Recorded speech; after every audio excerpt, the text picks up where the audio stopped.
on meidän yleiskone ja se toimii sillä tavalla, että laitetaan ensimmäisenä tämä vispiläosa tänne kattilaan ja sen jälkeen sinne voi laittaa mitä aineksia siinä halukaan sitten pyörittää.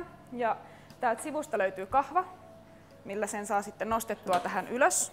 Ja on myös hyvä kiinnittää täältä sivuilta nämä kiristysosiot. Sen jälkeen tämä suojaritila kääntää tänne taakse.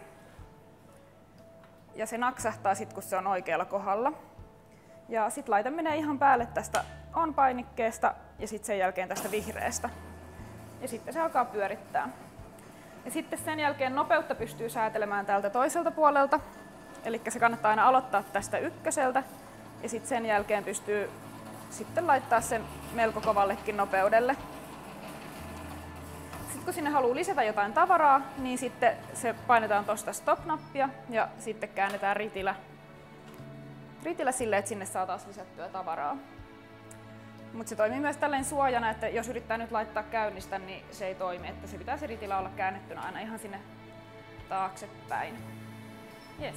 Ja sitten kun valmis, niin sitten taas kääntää asiat oikeille paikoilleen ja laskee täältä näin.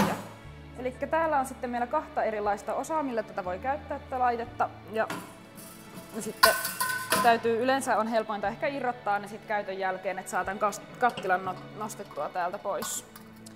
Ja osat menee ihan paikoilleen silleen katsomalla, että ne loksauttaa tuohon oikealle kohdalle. Vähän joutuu ehkä kierittelemään ja sitten se pysyy paikallaan.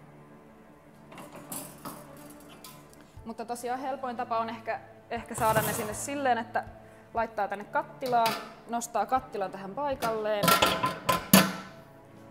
ja sitten se on helpointa sitten täällä sisällä laittaa kiinni.